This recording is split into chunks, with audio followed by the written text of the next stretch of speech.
Alright guys, so in this video I've taken a problem from each box for your homework for tonight. The first problem I took was the square root of 48. So when we're simplifying radicals, I think the easiest strategy to use is the factor tree. It will not fail if you do it correctly. So the square root of 48, I'm going to take 48 and break it up into its factors. So 48 is 2 times 24. 2 cannot be broken down any further, but 24 can. 24 is the same as 2 times 12. 12 is 2 times 6, and 6 is 3 times 2. So what I'm looking for now are pairs of a number, because when you take the square root, you're really looking for what number times itself is given. So I'm looking right here to see what pairs of numbers I have. So I have a pair of 2's, so the 2's cancel out, and I get a 2 coming out in front of my radical. I also have another pair of 2's right here. I have two 2's, so they are going to cancel out, and 1 2 is going to come out in front of the radical. 3 doesn't have anybody to match up with, so 3 is staying inside of the radical. So when I finish this, I have to multiply 2 and 2 together to get 4 root 3. If you were, and if you want to do this just for fun, type in the square root of 48 into your calculator and type in the 4 times the square root of 3 into your calculator. Both times you're going to get about 6.93.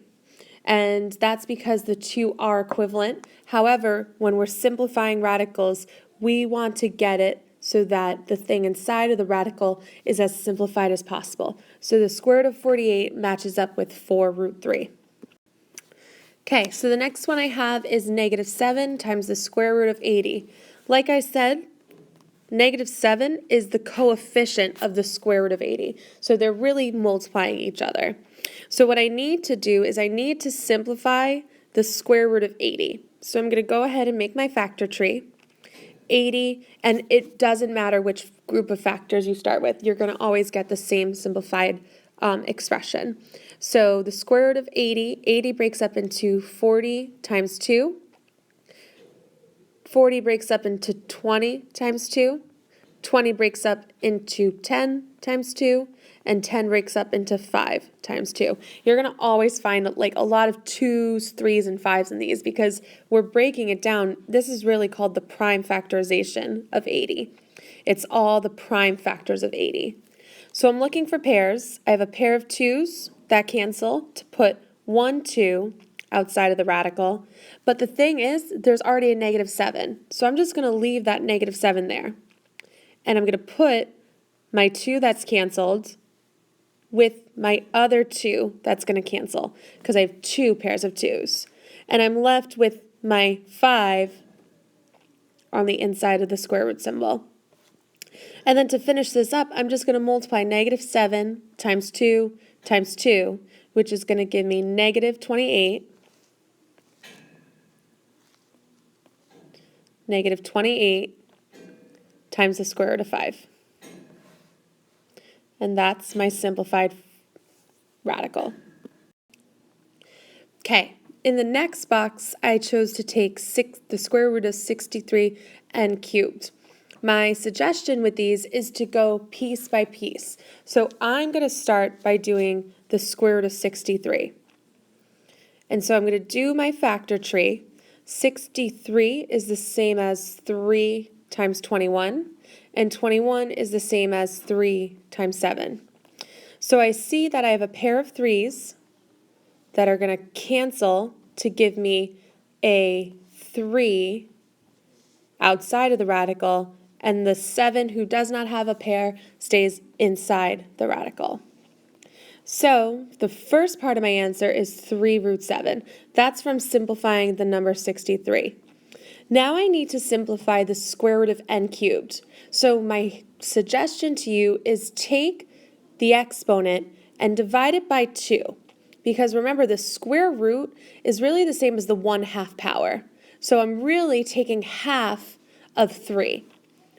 So 3 divided by 2 is 1.5.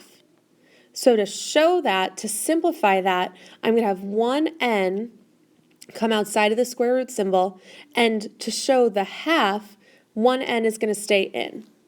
So the power of 1 corresponds to the exponent on n, and then the 1/2 corresponds to the fact that one of the n's has to stay inside the radical. The last piece that I want to do here is I want to group my radicals and my non-radicals. So my radicals are 7, square root of 7, and the square root of n, which I can multiply together to give me the square root of 7n. And then I can multiply my non-radical parts together, my coefficients of my radicals, to give me 3n on the outside of the square root. So the square root of 63n cubed simplifies to give me 3n square root of 7n. Okay, so again, with a problem like this, my suggestion is to take each piece one at a time. So I'm going to start with the square root of 24 by making my factor tree. 12 times 2, 12 is 6 times 2, 6 is 3 times 2. So I only have a pair of 2's here. So 2 is going to come outside the radical. 3 and 2 have to stay inside the radical. So I'm going to leave it as 6 inside the radical because 3 times 2 is 6. The next part that I'm going to move on to is my x squared. So remember, I'm going to take my exponent and divide it by 2 because the square root is really the 1/2 power. So 2 divided by 2 is 1. So this is x to the first. And then I'm going to take my power of 6 on the y and divide it by 2, which gives me y to the third. And the last piece is grouping the non-radicals, the coefficients, together, and the radicals together. So I'm left with 2xy cubed times the square root of 6 as my final answer. All right, last one. We're going to go piece by piece. So I'm going to start with 44 and make my factor tree. 22 times 2, 11 times 2. So I find a pair of 2's. So the 2 is going to cancel out and come to the front of the radical.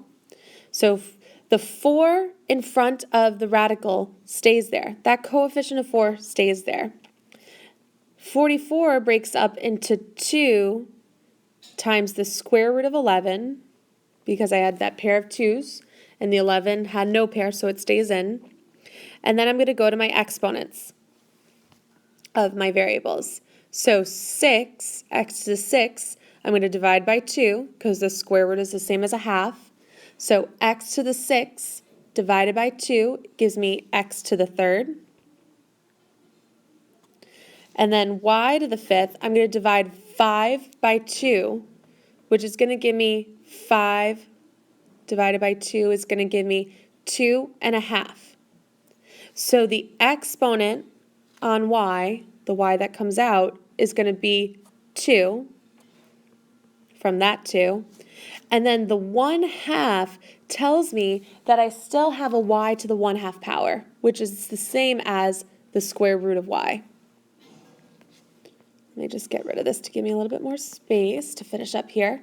So to finish up, I'm going to take my radicals and my non-radicals and group them together. So I have 4 times 2 times x cubed times y to the second. Those are all my coefficients. So 4 times 2 is 8, x cubed, y to the second. And then I'm going to multiply my radical parts together to give me the square root of 11y. So I know that this is definitely a little confusing. Hopefully this video helped to clarify, and I will see you all tomorrow.